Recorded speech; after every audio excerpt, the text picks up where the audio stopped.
Stewed brill with asparagus. This is a simple dish, very easy and fast. I cook the whole dish in a frying pan, even though when I think of brill, an oven dish comes to mind. I prepare this dish in its entirety in a frying pan. I add the asparagus at the end, my green note, my crispy note. I don't boil the asparagus first, but just clean it and add it to the pan. My acid note is white wine, and garlic gives me depth and flavor. So this is an easy dish to prepare, mainly when the ingredients are of the highest quality and well chosen. It's a sure success. So, let's get started.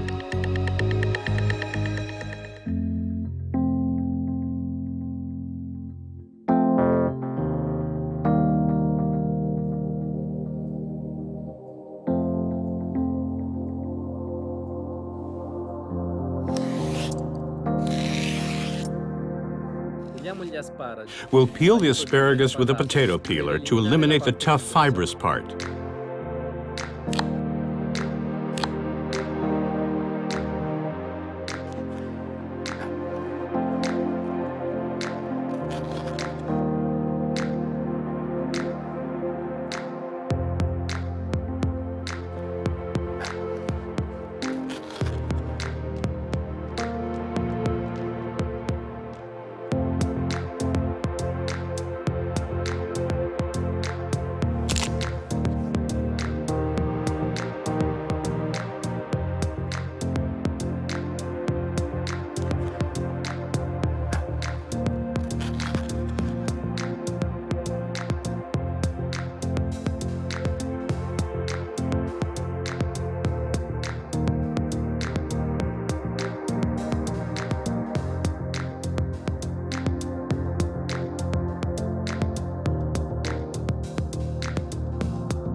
We'll use a sheet of oven paper in contact with the fish to keep the liquid in the pan from evaporating.